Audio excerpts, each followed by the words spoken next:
Hey everybody, and welcome back to another video. Today I am going to show you how can you activate an option called Visualize Sound Effects, which basically shows all the footsteps and the sounds that are going around you on your screen. For all the people who play on big screens that do not have any headsets can play the game properly. So let us know how you can do this. So first of all, you're going to navigate to your settings through the top left menu and all the way down to your settings. Okay, when you're in the settings, you're going to navigate all the way to the left, all the way to the right, till this option, which has the sound with the sound icon on it.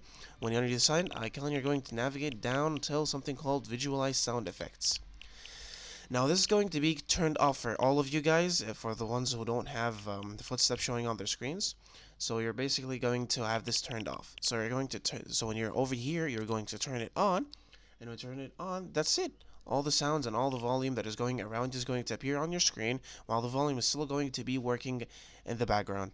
So yeah, thank you all so much for watching. Don't forget to like and subscribe if that helped you. Yeah, see you.